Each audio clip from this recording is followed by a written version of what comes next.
Hello, friends and relatives, wherever you are in the world. Good afternoon from Auckland, New Zealand.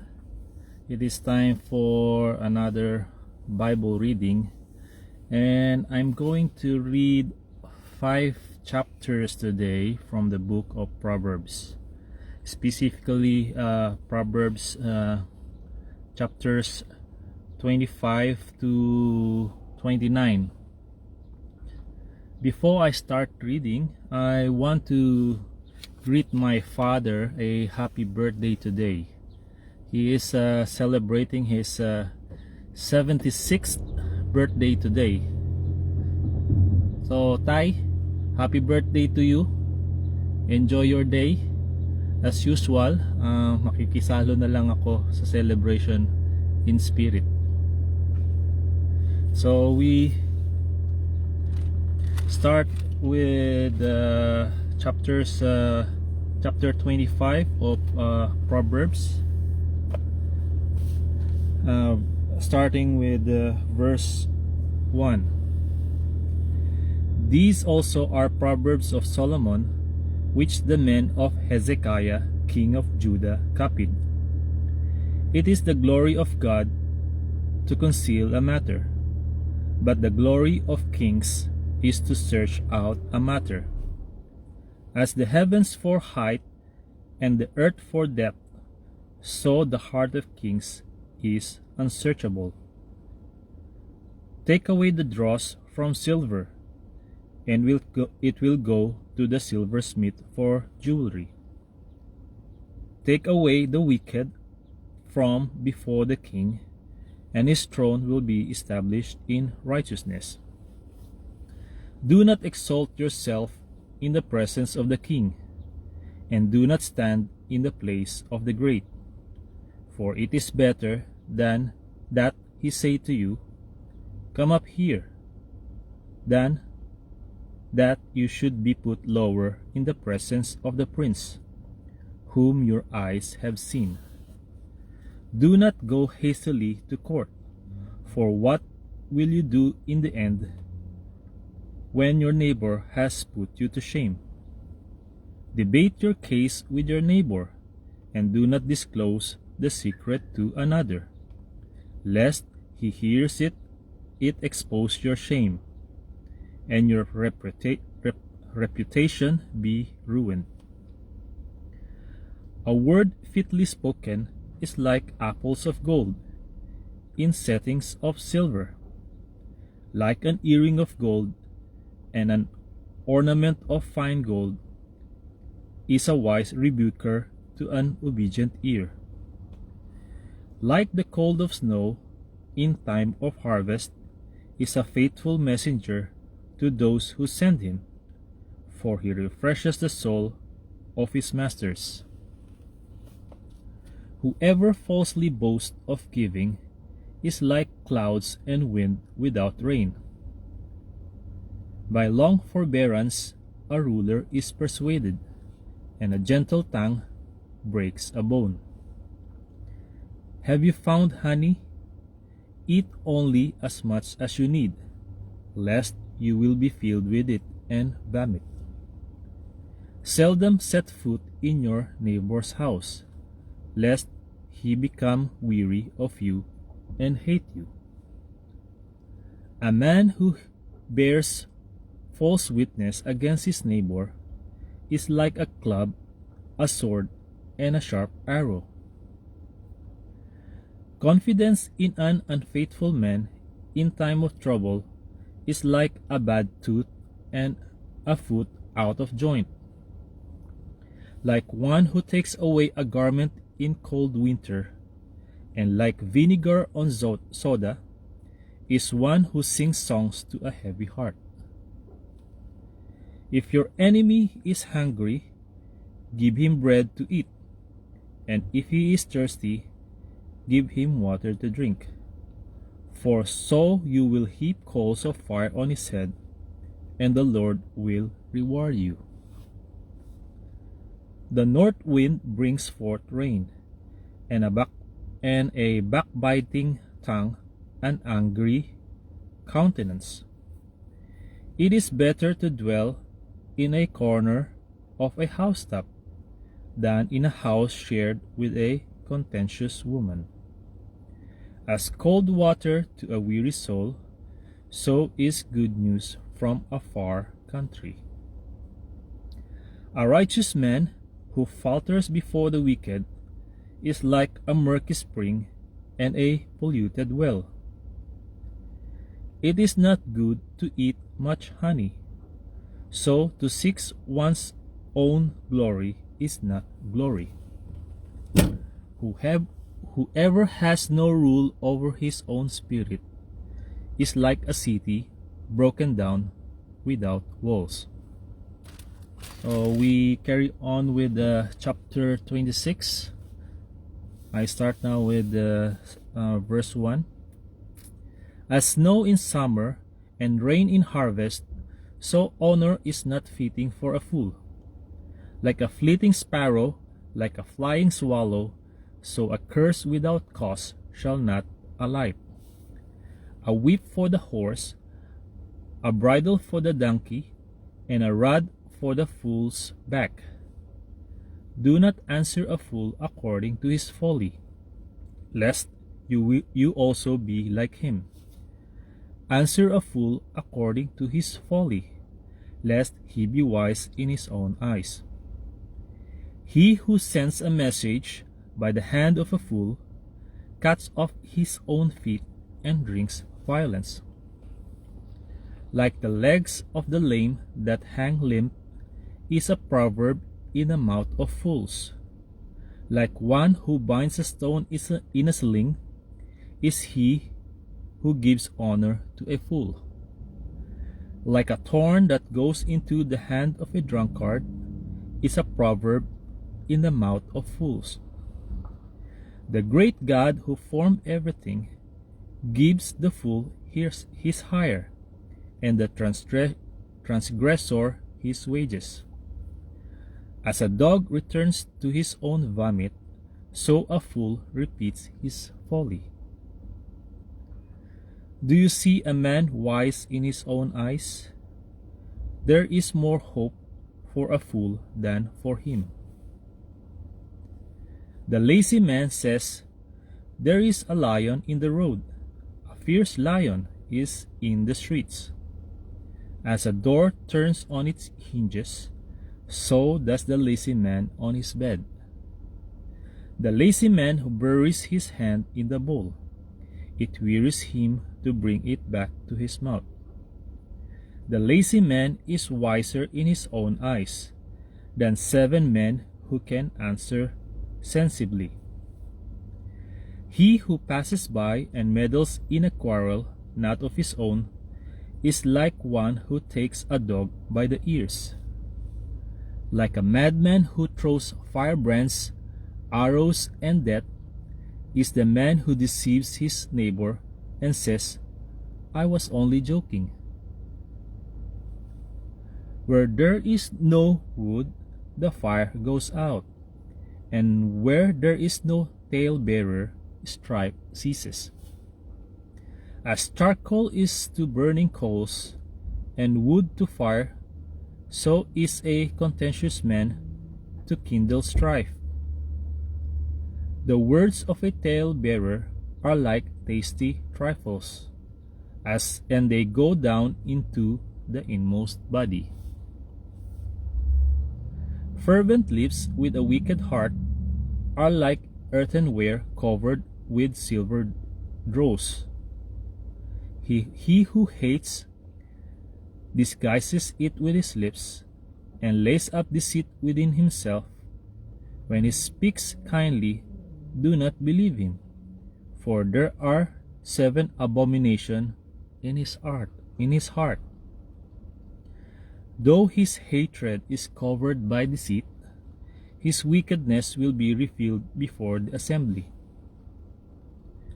Whoever digs a pit will fall into it, and he who rolls a stone will have it roll back on him. A lying tongue hates those who are crushed by it, and a flattering mouth works ruin. So So we finish chapter 26. We carry on with chapter 27 and verse 1. Do not boast about tomorrow, for you do not know what a day may bring forth. Let another man praise you, and not your own mouth, a stranger, and not your own lips. A stone is heavy, and sand is weighty, but a fool's wrath is heavier than both of them. Wrath is cruel, and anger a torrent, but who is able to stand before jealousy? Open rebuke is better than love carefully concealed. Faithful are the wounds of a friend, but the kisses of an enemy are deceitful. A satisfied soul loathes the honeycomb, but to a hungry soul every bitter thing is sweet. Like a bird that wanders from its nest is a man who wanders from his place. Ointment and perfume delight the heart, and the sweetness of a man's friend gives delight by hearty counsel. Do not forsake your own friend or your father's friend, nor go to your brother's house in the day of your calamity. Better is a neighbor nearby than a brother far away. My son, be wise and make my heart glad, that I may answer him who reproaches me. A prudent man foresees evil and hides himself. The simple pass on and are punished. Take the garment of him who is surety for a stranger, and hold it in pledge when he is surety for a seductress. He who blesses his friend with a loud voice, rising early in the morning, it will be counted a curse to him. A continual dripping on a very rainy day and a contentious woman are alike. Whoever restrains her restrains the wind, and grasps oil with his right hand. As iron sharpens iron, so a man sharpens the countenance of his friend. Whoever keeps the fig tree will eat its fruit, so he who waits on his master will be honored. As in water face reflects face, so a man's heart reveals the man. Hell and destruction are never full, so the eyes of man are never satisfied.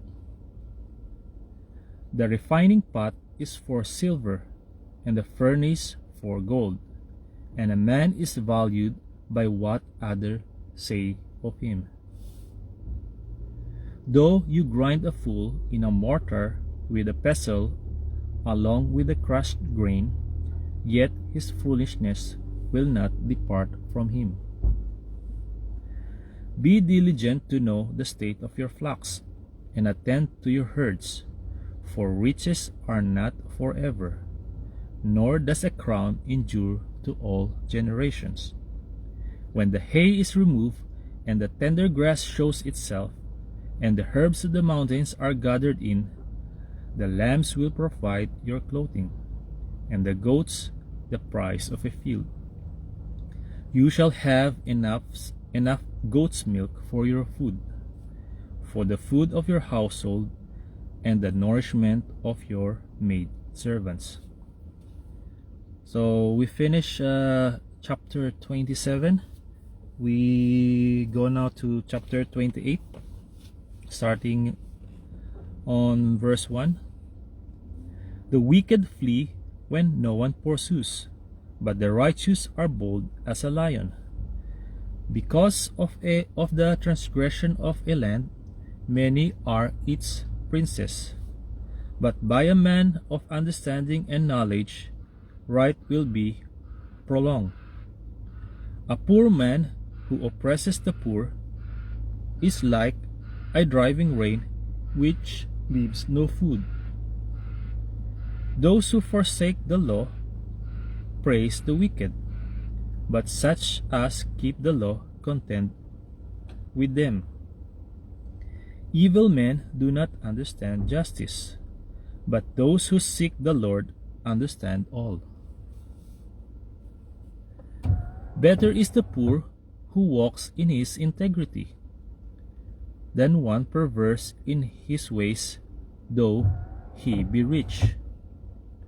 Whoever keeps the law is a discerning son, but a companion of gluttons shames his father. One who increases his possessions by usury and extortion gathers it for him who will pity the poor. One who turns away his ear from hearing the law, even his prayer is an abomination. Whoever causes the upright to go astray in an evil way, he himself will fall into his own pit, but the blameless will inherit good. The rich man is wise in his own eyes, but the poor who has understanding searches him out. When the righteous rejoice, there is great glory, but when the wicked arise, men hide themselves. He who covers his sins will not prosper, but whoever confesses and forsakes them will have mercy. Happy is the man who is always reverent, but he who hardens his heart will fall into calamity. Like a roaring lion and a charging bear is a wicked ruler over poor people. A ruler who lacks understanding is a great oppressor, but he who hates covetousness will prolong his days. A man burdened with bloodshed will flee into a pit. Let no one help him. Whoever walks blamelessly will be saved, but he who is perverse in his ways will suddenly fall. He who tills his land will have plenty of bread, but he who follows frivolity will have poverty enough. A faithful man will abound with blessings, but he who hastens to be rich will not go unpunished. To show partiality is not good, because for a piece of bread a man will transgress. A man with an evil eye hastens after riches, and does not consider that poverty will come upon him. He who rebukes a man will find more favor afterward than he who flatters with the tongue. Whoever robs his father or his mother and says, "It is no transgression," the same is companion to a destroyer. He who is of a proud heart stirs up strife, but he who trusts in the Lord will be prospered. He who trusts in his own heart is a fool, but whoever walks wisely will be delivered. He who gives to the poor will not lack, but he who hides his eyes will have many curses. When the wicked arise, men hide themselves, but when they perish, the righteous increase. So we finished chapter 28. We carry on chapter 29 and verse 1, and that's the last chapter for today. We start. He who is often rebuked and hardens his neck will suddenly be destroyed, and that without remedy. When the righteous are in authority, the people rejoice, but when a wicked man rules, the people groan. Whoever loves wisdom makes his father rejoice, but the companion of harlots wastes his wealth.